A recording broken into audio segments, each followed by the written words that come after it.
വചനദീപ്തി എന്ന ആത്മീയ ശുശ്രൂഷയിലേക്ക് ഏവർക്കും സ്വാഗതം. ജോഷുവയുടെ പുസ്തകം 24-ാം അധ്യായം 15-ാം വാക്യം, ഞാനും എൻ്റെ കുടുംബവും കർത്താവിനെ സേവിക്കും. സ്നേഹമുള്ളവരെ, കുടുംബം സഭയുടെ ഏറ്റവും അടിസ്ഥാന ഘടകമാണ്. ഗാർഹിക സഭ എന്നാണ് വത്തിക്കാൻ കൗൺസിൽ കുടുംബത്തെക്കുറിച്ച് പറയുന്നത്. സമൂഹത്തിൻ്റെ പ്രാഥമിക കോശമാണ് കുടുംബം. ആകയാൽ കുടുംബം നന്നായാൽ ലോകം നന്നായി, കുടുംബം നന്നായാൽ സഭ നന്നായി. അതുകൊണ്ടാണ് സഭയിൽ തന്നെ ഗാർഹിക സഭ എന്ന് കുടുംബത്തെക്കുറിച്ച് പറയുന്നത്. അപ്പനും അമ്മയും മക്കളും ഒരുമിച്ചിരുന്ന് പ്രാർത്ഥന ചൊല്ലി വചനം വായിച്ച് ജീവിക്കുന്ന കുടുംബം തീർത്തും ഒരു ദേവാലയമായി മാറുകയാണ്. ബൈബിളിൽ ഒത്തിരിയേറെ കുടുംബങ്ങളെ നമുക്ക് കാണാൻ കഴിയും. പരിശുദ്ധ അമ്മയും ഔസേപ്പിതാവും ഉണ്ണീശോയും ജീവിച്ച നസ്രത്തിലെ കുടുംബം.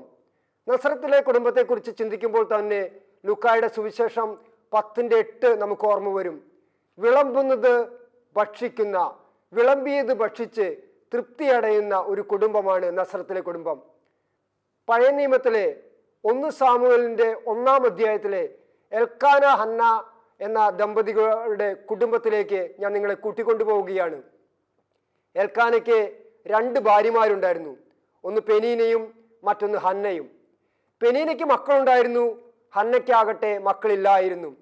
എല്ലാ വർഷവും ദേവാലയത്തിലേക്ക് ആരാധനയ്ക്കായി ഹന്നയും പെനീനയും എൽക്കാനയും ഒരുമിച്ച് പോകുമ്പോൾ പെനീന പല രീതിയിൽ ഹന്നയെ പ്രകോപിപ്പിക്കുമാറുണ്ടായിരുന്നു, ദേഷ്യപ്പെടാറുണ്ടായിരുന്നു, കളിയാക്കാറുണ്ടായിരുന്നു. സ്നേഹമുള്ളവരെ, ഹന്നയാകട്ടെ ഇതെല്ലാം ഹൃദയത്തിൽ സംഗ്രഹിച്ച് ദൈവത്തിൻ്റെ മുമ്പിൽ പ്രാർത്ഥിക്കുക മാത്രമാണ് ചെയ്യുന്നത്. സഭയുടെ മതബോധന ഗ്രന്ഥമായ കാറ്റക്കിസം ഓഫ് കാത്തലിക് ചർച്ച് 2204 ഇങ്ങനെയാണ് പറയുന്നത്: ക്രൈസ്തവ കുടുംബം സഭാത്മക കൂട്ടായ്മയുടെ സവിശേഷമായ ഒരു പ്രദർശനവും സാക്ഷാത്കാരവുമാണ്. ആകയാൽ കുടുംബം വിശ്വാസത്തിൻ്റെയും പ്രത്യാശയുടെയും സ്നേഹത്തിൻ്റെയും ഉറവിടമായിരിക്കണം. അതെ, കുടുംബത്തിൽ ഏറ്റവും അടിസ്ഥാനമായി ഉണ്ടായിരിക്കേണ്ട ഒരു ദൈവിക പുണ്യത്തെക്കുറിച്ചാണ് സഭ നമ്മെ പഠിപ്പിക്കുന്നത്. അത് ഒന്ന് സ്നേഹമാണ്. A family is a workshop of relationship. കുടുംബം എന്ന് പറയുന്നത് സ്നേഹബന്ധങ്ങളുടെ ഒരു പണിശാലയാണ്. നമ്മുടെ കുടുംബത്തിൽ ഏതെങ്കിലും തരത്തിലുള്ള അസ്വസ്ഥതകളോ ഭാരങ്ങളോ ബുദ്ധിമുട്ടുകളോ കുറവുകളൊക്കെ ഉണ്ടാകുമ്പോൾ സ്നേഹത്തിൻ്റെ പണിശാലയായ കുടുംബം ആ കുറവുകളെ നികത്തി നിറവുകളാക്കി അവരെ തിരുത്തി മുന്നോട്ട് നയിക്കുമ്പോഴാണ് ആ കുടുംബം കുടുംബമായി മാറുന്നത്, ആ കുടുംബം തിരുക്കുടുംബമായി മാറുന്നത്. അതുകൊണ്ട് കുറവുകളെ നോക്കി കളിയാക്കാനോ ചീത്ത പറയുന്നതിനേക്കാൾ ഉപരി ആ കുടുംബത്തിലെ മക്കളുടേതാണെങ്കിലും ജീവിത പങ്കാളിയുടേതാണെങ്കിലും കുറവുകളെ ഹൃദയത്തിൽ സംഗ്രഹിച്ച് ദൈവത്തിനുമുമ്പിൽ പ്രാർത്ഥിച്ച് അവരെ സ്നേഹത്തിൽ ചേർത്തിരുത്തി തിരുത്താൻ കഴിഞ്ഞാൽ നമ്മൾ അവരെ നേടിയെടുക്കും. 1 സാമുവേലിൻ്റെ പുസ്തകം 1:8 എനിക്ക് ഏറെ ഇഷ്ടപ്പെട്ട ഒരു തിരുവചന ഭാഗമാണ്. അതിൽ ഇങ്ങനെ ഭാരപ്പെട്ടും വേദനിച്ചും ദുഃഖിച്ചും മക്കളില്ലാത്തതിൻ്റെ വിഷമത്തിൽ ദേവാലയത്തിലിരുന്ന് പ്രാർത്ഥിക്കുന്ന ഹന്നയുടെ അടുത്ത് ചെന്നിട്ട് എൽക്കാന പറയുന്ന മനോഹരമായൊരു ദൈവവചനമുണ്ട്. അത് ഇങ്ങനെയാണ്: നീ എന്തിനാണ് കരയുന്നത്? ഈ 10 പുത്രന്മാരെക്കാളും ഞാൻ നിനക്കില്ലേ, യു ഹാവ് മീ, നിനക്ക് ഞാനുണ്ട്. നമ്മുടെ ജീവിത പങ്കാളിയുടെ ആ കയ്യിലൊന്ന് പിടിച്ച് നീ എന്തിനാണ് വിഷമിക്കുന്നത്? യു ഹാവ് മീ, നിനക്ക് ഞാനുണ്ട്. നിന്റെ ഈ വേദനയിൽ ഞാൻ നിന്നോടൊപ്പമുണ്ട്. നമ്മുടെ മക്കളുടെ വേദനയിൽ അപ്പ ഒപ്പമുണ്ട്, പപ്പ നിന്റെ കൂടെയുണ്ട് എന്നൊക്കെ പറയുമ്പോൾ അവർക്ക് എന്തെന്നല്ലാത്ത ഒരു ശക്തി ലഭിക്കും. കുടുംബം A family is a workshop of relationship. കുടുംബം എന്ന് പറയുന്നത് സ്നേഹത്തിൻ്റെ പണിശാലയാണ്. രണ്ടാമത്, കുടുംബം എന്ന് പറയുന്നത് കുടുംബത്തിൽ ഉണ്ടായിരിക്കേണ്ട മറ്റൊരു ദൈവിക പുണ്യമാണ് പ്രത്യാശ ഉണ്ടായിരിക്കണം കുടുംബത്തിൽ. ഫിനെഹസ് എന്ന് പറയുന്ന ഒരു ദൈവപുരുഷനെ കുറിച്ച് പ്രഭാഷകന്റെ പുസ്തകം 45-ാം അധ്യായത്തിൻ്റെ 23 മുതലുള്ള വാക്യങ്ങൾ പറയുന്നുണ്ട്. ഏലയാസന്റെ പുത്രനായ ഫിനെഹസ് മഹത്വത്തിൽ 3-ാം സ്ഥാനം ഉണ്ട് എന്നാണ് പറയുന്നത്. ഏലയാസന്റെ പുത്രനായ ഫിനെഹസിന് മഹത്വത്തിൽ 3-ാം സ്ഥാനം. എന്താണ് ഏലയാസറിന് മഹത്വത്തിൽ 3-ാം സ്ഥാനം ലഭിക്കാൻ ഫിനെഹസ് ചെയ്ത കാര്യം? ഏലയാസറിന്റെ പുത്രനായ ഫിനെഹസിന് മഹത്വത്തിൽ 3-ാം സ്ഥാനം ലഭിക്കാൻ ഫിനെഹസ് എന്തെല്ലാം കാര്യങ്ങൾ ഈ ഭൂമിയിലായിരിക്കുമ്പോൾ ചെയ്തു എന്ന് തുടർന്നു വരുന്ന വചനഭാഗങ്ങൾ നമ്മെ പഠിപ്പിക്കുന്നുണ്ട്. അതൊന്ന്, അവന് വിശ്വാസത്തിൽ തീഷ്ണതയുള്ളവനായിരുന്നു. ഫിനെഹസ് വിശ്വാസത്തിൽ, ദൈവത്തിൽ തീഷ്ണതയുള്ളവനായിരുന്നു. സ്നേഹമുള്ളവരെ, പ്രഭാഷണ പുസ്തകം തന്നെ 27:3 പറയുകയാണ്, ദൈവഭക്തിയിൽ തീഷ്ണതയും ദൃഢതയുമില്ലാത്ത ഭവനം അതിവേഗം നശിച്ചു പോകും. അപ്പോൾ ഒരു ദൈവ പൈതലിന് ഏറ്റവും അടിസ്ഥാനമായിരിക്കേണ്ട ഗുണങ്ങളിൽ ഒന്നാണ് ദൈവഭക്തിയിലുള്ള തീഷ്ണത. ദൈവഭക്തിയിലുള്ള തീഷ്ണത നമ്മെ പ്രത്യാശയിലേക്ക് നയിക്കും. എൻ്റെ അപ്പച്ചൻ ഇടവക പള്ളിയിലെ കപ്പ്യാരായിരുന്നു. ഞങ്ങൾ 8 മക്കളാണ്. ഞാൻ 8ാമത്തെ മകനാണ്. 2 പേര് സ്വർഗത്തിലേക്ക് പോയി. ഇപ്പം ഞങ്ങൾ 6 പേരുണ്ട്. കുഞ്ഞുനാളിലെ വളരെ ഭാരപ്പെട്ട ഒരു ജീവിതമായിരുന്നു. അപ്പച്ചന് പുറമ്പോക്കിൽ ഒരു ചെറിയ ചായക്കടയാണ്. ആ കൊച്ചു വരുമാനത്തിൽ കുറവുകളും ബലഹീനതകളും ഒക്കെ ഉണ്ടെങ്കിലും ഞങ്ങളെ ഒരുമിച്ച് ചേർത്ത് പള്ളിയിലേക്ക് അപ്പച്ചൻ കൂട്ടിക്കൊണ്ടു പോകുമായിരുന്നു. പലപ്പോഴും ഞങ്ങളെല്ലാം വാശി പിടിച്ച് പഠിക്കാൻ പോകണം എന്നൊക്കെ പറയുമ്പോഴും അപ്പച്ചൻ പറഞ്ഞു തരുന്നൊരു കാര്യമുണ്ട്, മക്കളെ, 1-ാം സ്ഥാനം കർത്താവിന് കൊടുത്തു കഴിഞ്ഞാൽ ബാക്കിയെല്ലാം കർത്താവ് കൂട്ടിച്ചേർത്ത് തരും. അപ്പോൾ എല്ലാ ദിവസവും പപ്പ കുർബാനയ്ക്ക് ഞങ്ങളെ കൂട്ടിക്കൊണ്ടുപോകും. അങ്ങനെ ഇരിക്കുമ്പോൾ ഞങ്ങളുടെ പുറമ്പോക്കിലെ ചായക്കട പൊളിച്ചു മാറ്റണമെന്ന് ഗവൺമെൻറ് ഒരു ഉത്തരവിറക്കി.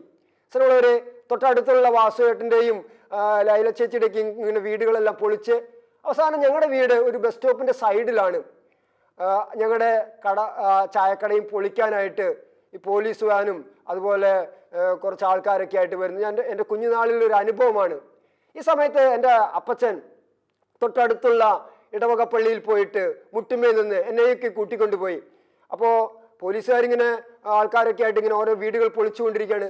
അപ്പൻ കരമുയർത്തി അപ്പനിങ്ങനെ പരിശുദ്ധ അമ്മ മാതാവിനോട്, ആരോഗ്യമാതാവിൻ്റെ ഇടവകയാണ് എൻ്റെ ഇടവക പള്ളി, കരിമത്ര ഇടവക പള്ളി, ആരോഗ്യമാതാവിനോട് ഇങ്ങനെ പ്രാർത്ഥിക്കുകയാണ്, അമ്മേ എനിക്ക് പോകാൻ മറ്റൊരു ഇടമില്ല, അമ്മേ എൻ്റെ മക്കളെ എവിടേക്കാണ് ഞാൻ കൂട്ടി. അങ്ങനെ അപ്പൻ്റെ സ്വതസിദ്ധമായ ശൈലിയിൽ ഇങ്ങനെ സംസാരിക്കുന്ന പോലെ തോന്നി അമ്മയുമായിട്ട്. സ്നേഹമുള്ളവരെ, അങ്ങനെ ഞങ്ങളുടെ വീട് പൊളിക്കാനായിട്ട് തൊട്ടടുത്ത് ഇങ്ങനെ ആൾക്കാരെത്തിയപ്പോൾ ഒരു ഗവൺമെൻറ് വാഹനം ഞങ്ങളുടെ കടയുടെ മുമ്പിൽ വന്ന് ഒരു അംബാസഡർ കാർ ബ്രേക്ക് ചെയ്ത് എന്നിട്ട് അതിൽ നിന്ന് ഒരു പേപ്പർ എടുത്തിട്ട് അവിടുത്തെ ഒരു പോലീസ് അധികാരിക്ക് കൊടുക്കുകയാണ്. സത്യത്തിൽ അന്ന് ഞങ്ങളുടെ പുറമ്പോക്കിലെ ചായക്കട പൊളിച്ചില്ല. പിന്നെ ഞാൻ 10ാം ക്ലാസ് കഴിയുന്നത് വരെ ആ പുറമ്പോക്കിലെ ചായക്കട പൊളിച്ചില്ല. മറ്റ് വീടുകളെല്ലാം പൊളിച്ചു. പക്ഷേ എന്തോ ദൈവത്തിൻ്റെ ഒരു ഇടപെടലുണ്ടായി എന്ന് ഞങ്ങൾക്ക് മനസ്സിലായി.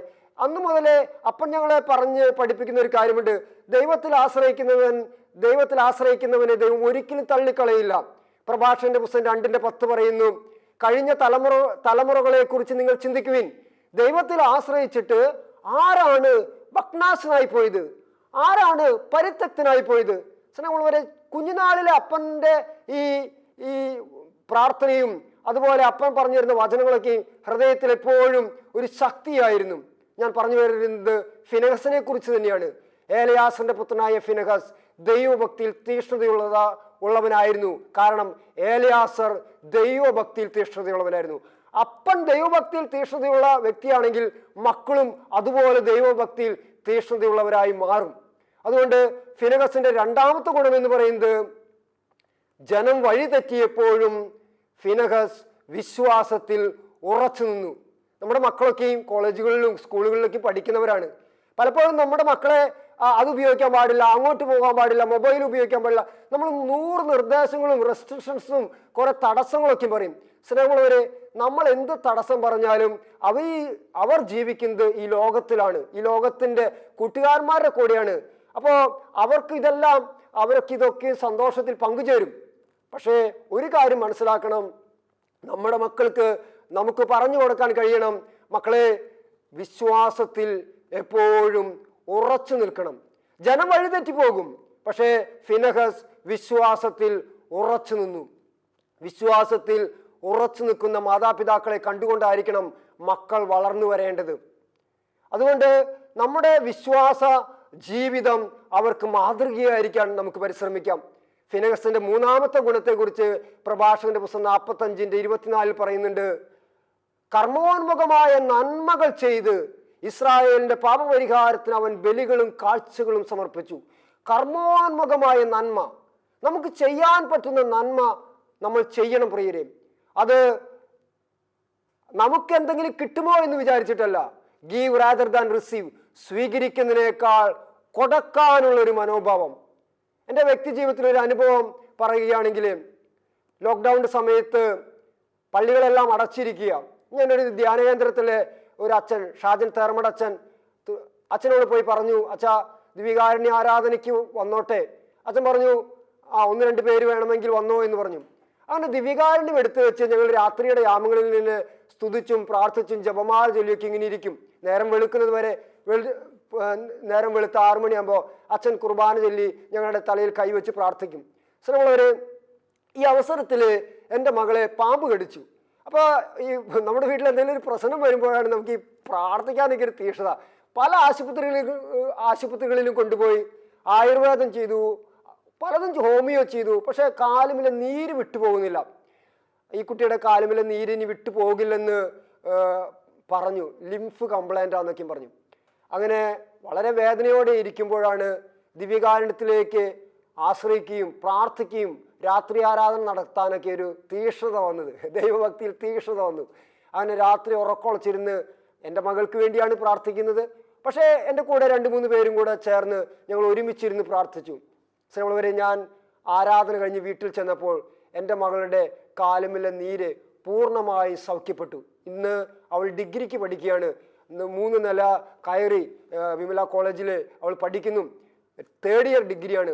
അവളുടെ കാലും ഇതുവരെ പിന്നെ നീര് വന്നിട്ടില്ല. എനിക്കതൊരു വലിയ അനുഭവമായിരുന്നു.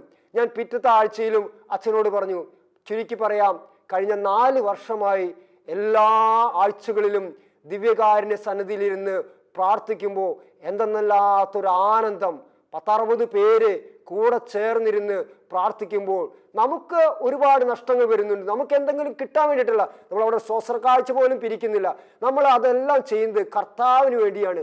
Give rather than receive. നീ സ്വീകരിക്കുന്നതിനേക്കാൾ കൊടുക്കാൻ തീരുമാനിച്ചാൽ പ്രിയരെ, കർത്താവ് നമുക്ക് വേണ്ടി യുദ്ധം ചെയ്യും. പുറപ്പാട് 14:14. നീ ശാന്തനായിരുന്നാൽ മതി. അപ്പോൾ ഞാൻ പറഞ്ഞു വന്നത് കുടുംബത്തെക്കുറിച്ചാണ്. ഫിനെഹസ് ദൈവഭക്തിയിൽ തീക്ഷ്ണതയുള്ളവനായിരുന്നു. കർമ്മോന്മുഖമായ നന്മകൾ ചെയ്തു. പിന്നെ എന്താണ് ചെയ്തത്? ജനം വഴിതെറ്റിയപ്പോഴും അവൻ വിശ്വാസത്തിൽ ഉറച്ചു നിന്നു. ഈ 3 കാര്യം നമ്മെ പ്രത്യാശയിലേക്ക് നയിക്കും. ഹല്ലേലൂയ. ഇനി സഭ പഠിപ്പിക്കുന്ന അടുത്ത ഒരു കാര്യമാണ്, ഒന്ന് വിശ്വാസം, പ്രത്യാശ, സ്നേഹം. അപ്പോൾ പ്രത്യാശയെയും സ്നേഹത്തെയും കുറിച്ച് പറഞ്ഞു. ഇനി മറ്റൊന്നാണ് വിശ്വാസം. വിശ്വാസം എന്ന് പറയുന്നത് നമ്മുടെ ജീവിതത്തിൻ്റെ ഒരു സ്ഥായി ഭാവമായിരിക്കണം. എൻ്റെ കർത്താവ് എന്നെ രക്ഷിക്കും എന്നുള്ള ഉറച്ച ബോധ്യം. സിംഹക്കുഴിയിൽ കിടക്കുന്ന ദാനിയേലിനെ നമുക്ക് എല്ലാവർക്കും സുപരിചിതമാണ്. എത്രയോ പ്രാവശ്യം നമ്മൾ ദാനിയേലിനെ ധ്യാനിച്ചിരിക്കുന്നു. സിംഹക്കുഴിയിൽ ദാനിയേൽ കിടക്കുമ്പോൾ ദാനിയേലിനറിയാം, എൻ്റെ ദൈവം എന്നെ ഈ സിംഹങ്ങളുടെ ഇടയിൽ നിന്ന് രക്ഷിക്കാൻ കഴിവുള്ളവനാണ്. ഹബക്കുക്ക് കറിയും ഭക്ഷണവുമായിട്ട് ബാബിലോണിന്റെ സിംഹക്കുഴിയുടെ മുകളിൽ വന്ന് ദാനിയേലേ ദൈവം നിനക്ക് ഒരുക്കി തന്നിരിക്കുന്ന ഭക്ഷണം കഴിച്ചാലും എന്ന് പറയുമ്പോൾ ദാനിയേൽ പറയുന്ന മനോഹരമായ ഒരു ദൈവവചനമുണ്ട്. എൻ്റെ ദൈവമേ, അങ്ങ് എന്നെ ഓർത്തുവല്ലോ. തീർച്ചയായിട്ടും ദൈവം നമ്മെ ഓർക്കും. ദൈവഭക്തിയിൽ തീക്ഷ്ണതയും ദൃഢതയുമുള്ള ജീവിതങ്ങളാണ് നമ്മളെങ്കിൽ നമ്മുടെ ജീവിതങ്ങളെ കർത്താവ് എന്നും ഓർക്കും. നെഹേമിയയുടെ പുസ്തകം 13:14. നെഹേമിയ 13:14 ഇങ്ങനെയാണ് പറയുന്നത്: കർത്താവേ, അങ്ങയുടെ ആലയത്തിന് അടിയൻ ചെയ്ത ശുശ്രൂഷകളെ അങ്ങ് ഓർത്തല്ലോ. നമ്മൾ ദൈവരാജ്യത്തിന് വേണ്ടി, കുടുംബത്തിനാണെങ്കിലും ദൈവരാജ്യത്തിനാണെങ്കിലും സഭയ്ക്കാണ് എന്ത് ചെയ്താലും ദൈവം അത് ഓർത്ത് നമ്മെ അനുഗ്രഹിക്കുന്ന ദൈവമാണ്. എറിക് ഹെൻറി ലിഡാൾ എന്ന് പറയുന്ന ഒരു ഒളിമ്പിക്സ് താരമുണ്ട്. നിങ്ങൾക്ക് എല്ലാവർക്കും അറിയാവുന്ന ഒരു ഒളിമ്പിക്സ് താരമാണ്. ERIC എന്ന് യൂട്യൂബിൽ അടിച്ചു കൊടുത്ത ആ മനുഷ്യനെ കുറിച്ച് പറയുന്ന ആദ്യത്തെ ഫ്രേസ് ഇതാണ്: the man of prayer, the man of principle. പ്രാർത്ഥനയുടെ മനുഷ്യൻ എന്നാണ് എറിക് ഹെൻറി ലിഡാളിനെ കുറിച്ച് പറയുന്നത്. 1902 മുതൽ 1945 വരെ കാലം, വളരെ ചുരുങ്ങിയ ഒരു കാലഘട്ടം. ആ കാലഘട്ടത്തിൽ ദൈവരാജ്യത്തിന് വേണ്ടി അക്ഷീണം പ്രയത്നിച്ച ഒരു മിഷണറിയാണ് എറിക് ഹെൻറി ലിഡാൾ. അദ്ദേഹം തൻ്റെ 20-ാമത്തെ വയസ്സിൽ ഒളിമ്പിക്സിൽ 100 മീറ്റർ ഓട്ടത്തിന് പോവുകയാണ്. ആ സമയത്ത് തൻ്റെ പപ്പ കയ്യിൽ എഴുതി കൊടുത്ത ഒരു തിരുവചന ഭാഗം അത് പോക്കറ്റിലിട്ടിട്ടാണ് ഒളിമ്പിക്സിന് പോകുന്നത്. അത് ഇതാണ്, 1 Samuel 2:30. Those who honour me I will honour. അങ്ങനെ ഒളിമ്പിക്സ് സ്റ്റേഡിയത്തിൽ ചെന്നു. പ്രാഥമിക മത്സരങ്ങളെല്ലാം കഴിഞ്ഞു. വളരെ വേഗത്തിൽ 100 മീറ്ററിൽ ഓടിയെത്തിയ വ്യക്തിയാണ് എറിക് ഹെൻറി ലിഡാൾ. പത്രമാധ്യമങ്ങളെല്ലാം വാനോളം അദ്ദേഹത്തെ പുകഴ്ത്തി പറഞ്ഞു, ഈ മനുഷ്യന്റെ കാലുകൾ കലമാന്റെ വേഗതയുള്ള കാലുകളാണ്. എന്തായാലും എറിക്കിന് തന്നെയായിരിക്കും ഇപ്രാവശ്യത്തെ സ്വർണ്ണ മെഡൽ. പ്രാഥമിക മത്സരങ്ങളിലെല്ലാം വലിയ വിജയം വരിച്ച എറിക്കിനെ കുറിച്ച് പത്രമാധ്യമങ്ങളും ദൃശ്യമാധ്യമങ്ങളും വാനോളം പുകഴ്ത്തി പറഞ്ഞു. നിർഭാഗ്യവശാൽ ഈ മത്സരം, ഫൈനൽ മത്സരം വെച്ചത് ഒരു ഞായറാഴ്ചയായിരുന്നു. എറിക് ഒളിമ്പിക്സ് കമ്മിറ്റിയോട് പറഞ്ഞു, ഞായറാഴ്ച ഞാൻ ഒരു കാരണവശാലും ഓടുകയില്ല. അപ്പോൾ അവർ എന്താണ് കാരണം? അദ്ദേഹം പറഞ്ഞു, ഞായറാഴ്ച കർത്താവിൻ്റെ ദിവസമാണ്. ഞാനും എൻ്റെ കുടുംബവും പരിശുദ്ധമായി ആചരിക്കുന്ന ഒരു ദിവസമാണ്. ഞങ്ങൾക്ക് പ്രാർത്ഥനയും വചനവായനയും എല്ലാം ഉണ്ട്. ഒരു കാരണവശാലും ഞായറാഴ്ച മറ്റൊരു ആഘോഷങ്ങളിലേക്കോ മറ്റൊന്നിലേക്കോ ഞങ്ങൾ പോകാറില്ല. അതുകൊണ്ട് ഞായറാഴ്ച ഞാൻ ഓടുകയില്ല. ഒളിമ്പിക്സ് കമ്മിറ്റി തീരുമാനത്തിൽ നിന്ന് മാറിയില്ല. ഞായറാഴ്ച തന്നെ മത്സരം നടത്തി. എന്താണ് ഉണ്ടായത്?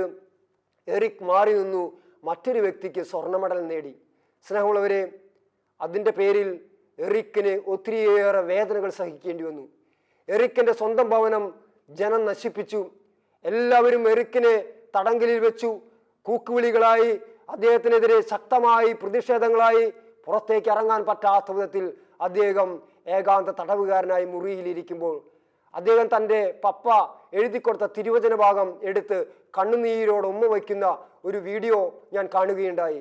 അതിലിങ്ങനെയാണ് എഴുതിയിരിക്കുന്നത്, those who honour me I will honour. എന്നിട്ട് എറിക്ക് ആ മുറിയിലിരുന്ന് ഇങ്ങനെ പ്രാർത്ഥിക്കുകയാണ്, എൻ്റെ കർത്താവേ, ഞാൻ നിന്നെ ആരാധിക്കാനായി, നിന്നെ ബഹുമാനിച്ചുകൊണ്ട് എൻ്റെ സ്വർണം ഞാൻ വേണ്ടെന്ന് വെച്ചു. എൻ്റെ ദൈവമേ, എനിക്ക് ഒരു സ്വാതന്ത്ര്യം തരണമേ എന്ന് പ്രാർത്ഥിച്ചു കൊണ്ടിരിക്കുമ്പോൾ തന്നെ രാജ്യത്ത് നിന്ന് വന്ന മറ്റൊരു 400 മീറ്റർ ഓട്ടക്കാരനെ അന്ന് ഓടാൻ പറ്റാത്ത അവസ്ഥ വന്നു. സ്നേഹമുള്ളവരെ, ഇതാണ് ദൈവത്തിൻ്റെ പ്രവൃത്തി. നീ ദൈവത്തിന് വേണ്ടി ഒരു കാര്യം മാറ്റിവെച്ചാൽ നിനക്ക് വേണ്ടി ഒരു വഴി തുറന്നു തരുന്ന ദൈവമാണ് നമ്മുടെ ദൈവം. നമ്മുടെ ജീവിതങ്ങളിൽ അത് വ്യക്തമായ അനുഭവങ്ങൾ പലർക്കും ഉണ്ടായിരിക്കും. ഈ കേട്ടുകൊണ്ടിരിക്കുന്ന നിങ്ങൾക്കെല്ലാവർക്കും ചില പ്രതിസന്ധി ഘട്ടത്തിൽ ആ സമയത്ത് നമ്മൾ വിചാരിക്കും, ദൈവം ഇതോടുകൂടെ ഞങ്ങളെല്ലാം തീർന്നു എന്ന്. പക്ഷെ ദൈവം പുതിയൊരു വഴി നിനക്ക് വേണ്ടി വെട്ടിത്തരും. ആർക്കും അടയ്ക്കാൻ പറ്റാത്തൊരു വാതിൽ, വെളിപാട് 3:7 പറയുന്നില്ലേ, നിനക്ക് മുമ്പിൽ ഞാനൊരു പുതിയ വാതിൽ പുനഃസ്ഥാപിച്ചു തരും. ഏശയ്യാ 22:22 പറയുന്നു, നീ അടച്ചാൽ അത് തുറക്കുകയോ നീ തുറന്നാൽ അത് ആരും അടയ്ക്കുകയോ ഇല്ല. ബിക്കോസ് ദാവീദിന്റെ ഭവനത്തിന്റെ താക്കോൽ നിന്റെ തോളിലാണ് ഞാൻ വെച്ചു തന്നിരിക്കുന്നത്. അവര് ദൈവത്തിന് വേണ്ടി നമ്മളൊരു കാര്യത്തിന് ഇറങ്ങിയാൽ പിന്നെ എല്ലാം പ്രവർത്തിക്കുന്നത് ദൈവമാണ്. കുടുംബത്തിൽ ദൈവത്തിന് 1ാം സ്ഥാനം കൊടുത്തേക്ക് ദൈവം എല്ലാ കാര്യവും ദൈവം ഏറ്റെടുത്ത് വളരെ മനോഹരമായി, നമ്മൾ ചെയ്യുന്നതിനേക്കാൾ വളരെ വളരെ മനോഹരമായി കർത്താവ് ചെയ്യും. പറഞ്ഞു വന്നത് എറിക് ഹെൻറി ലിഡാൾ എന്ന് പറയുന്ന ഓട്ടക്കാരനെ കുറിച്ചാണ്. നിങ്ങൾ മാറിപ്പോകരുത്. അപ്പോൾ 400 മീറ്ററിൽ ഓടാൻ വന്ന തൻ്റെ കൂട്ടുകാരന് ഓടാൻ പറ്റില്ല. അദ്ദേഹത്തിൻ്റെ മസിലുകൾ കയറി പിടിച്ച് അദ്ദേഹം വേദനയിൽ അദ്ദേഹത്തിന് ഓടാൻ പറ്റാത്തൊരവസ്ഥ. അപ്പോൾ എറിക്ക് ഈ ഒഫീഷ്യൽ കമ്മിറ്റിയോട് പറഞ്ഞു, എന്നാൽ ഞാൻ ഓടിക്കോട്ടെ. ശ്രമവരെ ചുരുക്കി പറയുകയാണ്, 400 മീറ്ററിലും 800 മീറ്ററിലും എറിക് ഹെൻറി ലിഡാൾ മത്സരിച്ചു. അതിൽ സ്വർണ്ണ മെഡൽ നേടി എറിക് ഹെൻറി ലിഡാൾ 2 സ്വർണവുമായി സ്വന്തം രാജ്യത്തിലേക്ക് വന്നു. അവിടുത്തെ പ്രധാനമന്ത്രി അദ്ദേഹത്തെ ആലിംഗനം ചെയ്ത് അദ്ദേഹത്തെ സ്വീകരിച്ചു. കണ്ടു, ഒരു സ്വർണം കർത്താവിന് വേണ്ടി മാറ്റിവെച്ചപ്പോൾ 2 സ്വർണവുമായി തിരികെ വരികയാണ്. അന്ന് പത്രമാധ്യമങ്ങൾക്ക് കൊടുത്തൊരു ബൈറ്റിൽ എറിക് പറയുന്നു, ഞാനല്ല ഓടിയത് ദൈവമാണ്. ഞാൻ ഇനി ഓട്ടം നിർത്തി, ഞാൻ എൻ്റെ ജീവിതകാലം മുഴുവൻ സുവിശേഷം പ്രഘോഷിക്കാൻ പോവുകയാണ്. അനേകായിരങ്ങളെ മാനസാന്തരത്തിലേക്ക് നയിച്ച് മാമോദീസ സ്വീകരിച്ച് ദൈവ പൈതലാക്കി വളർത്താൻ ഈ എറിക് ഹെൻറി ലിഡാൾ എന്ന മിഷണറിക്ക് സാധിച്ചത് വളരെ ചുരുങ്ങിയ കാലങ്ങൾ കൊണ്ടാണ്. അദ്ദേഹം 20 വർഷത്തിനുള്ളിൽ അദ്ദേഹം 45-ാമത്തെ വയസ്സിൽ ഈ ലോകം വിട്ടു പോവുകയാണ്. സ്നേഹമുള്ളവരെ, ഞാൻ പറഞ്ഞു വന്നത് കുടുംബത്തിൽ മാതാപിതാക്കൾ കാണിച്ചു കൊടുക്കുന്ന ആ ദൈവിക തീക്ഷ്ണതയും ആ വിശ്വാസത്തിലുള്ള ഉറപ്പും ദൈവം അനുഗ്രഹിക്കുമെന്നുള്ള പ്രത്യാശയും ആ മക്കളെ അനുഗ്രഹത്തിലേക്ക് നയിക്കും. അതുകൊണ്ട് ജനം വഴിതെറ്റിപ്പോകുമ്പോൾ, കൂട്ടുകാർ വഴിതെറ്റിപ്പോകുമ്പോൾ നമ്മൾ ആകുലപ്പെടുകയല്ല വേണ്ടത്, മറിച്ച് നമ്മുടെ കുട്ടികളെ കർത്താവിൻ്റെ തിരുമുമ്പിലേക്ക് കൊണ്ടുപോകണം. വിശുദ്ധ ലൂക്കായുടെ സുവിശേഷം 1:15 കർത്താവിൻ്റെ സന്നിധിയിൽ അവൻ വലിയവനായിരിക്കും, വീഞ്ഞോ ലഹരി പാനീയമോ അവൻ കുടിക്കുകയില്ല. അമ്മയുടെ ഉദരത്തിൽ വെച്ച് തന്നെ അവൻ പരിശുദ്ധാത്മാവിനാൽ നിറയും. നമ്മുടെ മക്കളെ കുറിച്ചുള്ള പ്രാർത്ഥന ഇതായിരിക്കണം: കർത്താവിൻ്റെ സന്നിധിയിൽ എൻ്റെ മകൻ, എൻ്റെ മകൾ വലിയവനായിരിക്കും. ആ ഒരു പ്രാർത്ഥന എപ്പോഴും നമ്മുടെ മക്കളുടെ പേര് പറഞ്ഞ് നമുക്ക് പ്രാർത്ഥിക്കാൻ കഴിയുമോ, തീർച്ചയായിട്ടും നമ്മുടെ മക്കൾ അനുഗ്രഹങ്ങളായി മാറും. കുടുംബം എന്ന ഒരു ചെറിയ ചിന്തയെയാണ് ഞാൻ പറഞ്ഞത്. A family is a workshop of relationship. മറ്റൊന്ന്, a family is a altar of worship. കുടുംബം എന്ന് പറയുന്നത് ആരാധനയുടെ ബലിപീഠമാണ്. ഒരിക്കലും ജപമാല പ്രാർത്ഥനകൾ മുടങ്ങാതെ, വചനവായന മുടങ്ങാതെ ആരാധനയുടെ ബലിപീഠമായ കുടുംബത്തെ നമുക്ക് ചേർത്ത് നിർത്താം. A family is a altar of worship, ആരാധനയുടെ ബലിപീഠം. മറ്റൊരു പോയിന്റ് സഭ പഠിപ്പിക്കുന്നത് A family is A tent of grace. കുടുംബം എന്ന് പറയുന്നത് കൃപയുടെ കൂടാരമായിരിക്കണം. പരിശുദ്ധ അമ്മയും ഔസേപിതാവും ഉണ്ണീശോയും വളർന്നു വന്ന കൃപയുടെ കൂടാരം പോലെ നമ്മുടെ ഭവനങ്ങളും കൃപയുടെ കൂടാരങ്ങളായി മാറട്ടെ. എൽക്കാന ഹന്ന ദമ്പതികളുടെ കുടുംബം പോലെ, തോബിത്തിൻ്റെയും സാറയുടെയും കുടുംബം പോലെ, പരിശുദ്ധ അമ്മയുടെ കുടുംബം പോലെ നമ്മുടെ കുടുംബങ്ങളും തിരുക്കുടുംബമാകാൻ നമുക്ക് കരങ്ങൾ ഉയർത്താം. ദൈവം നിങ്ങളെല്ലാവരെയും അനുഗ്രഹിക്കട്ടെ. കുടുംബത്തിൻ്റെ ഒരു കവനൻ്റൽ പ്രയർ ഇതാണ്: ഭൂമിയിൽ നിങ്ങളിൽ 2 പേർ യോജിച്ച് ചോദിക്കുന്ന ഏത് കാര്യവും സ്വർഗസ്നാപിതാവും നിങ്ങൾക്ക് നൽകി തരും. ഭാര്യയും ഭർത്താവും രാത്രി കിടക്കുന്നതിന് മുമ്പ് 2 കരങ്ങൾ ചേർത്ത് പിടിച്ച് ഈ വചനം വായിച്ച് കിടന്നുറങ്ങിക്കോ. എല്ലാ കാര്യത്തിലും കർത്താവ് നിങ്ങളെ അനുഗ്രഹിക്കും. നിങ്ങളുടെ കുടുംബം തിരുക്കുടുംബമായി മാറും. ദൈവം ഈ കേട്ടുകൊണ്ടിരിക്കുന്ന എല്ലാ മക്കളെയും സമൃദ്ധമായി അനുഗ്രഹിക്കട്ടെ. നമുക്കൊരു നിമിഷം പ്രാർത്ഥിക്കാം. കർത്താവേ, ഞങ്ങളുടെ കുടുംബങ്ങളെ തിരുക്കുടുംബങ്ങളാക്കി മാറ്റണമേ. ഞങ്ങളുടെ കുടുംബം ഗാർഹിക സഭയാണ്, ദേവാലയമാണ്. ഞങ്ങളുടെ കുടുംബത്തിലേക്ക് കടന്നു വരുന്ന എല്ലാ തിന്മയെയും നിർവീര്യമാക്കി കളയണമേ. ഞങ്ങളുടെ കുടുംബത്തിൽ മിഖായേലെ കാവലായിരിക്കണമേ. പുറപ്പാട് 15:18 പറയുന്നു, കർത്താവ് എന്നേക്കും രാജാവായി ഭരിക്കും. കർത്താവ് എൻ്റെ കുടുംബത്തിൽ എന്നേക്കും അങ്ങ് രാജാവായി ഭരിക്കണമേ എന്ന് നമുക്ക് ഓരോരുത്തർക്കും പ്രാർത്ഥിക്കാം. ദൈവം നിങ്ങളെല്ലാവരെയും അനുഗ്രഹിക്കട്ടെ. ആമേൻ.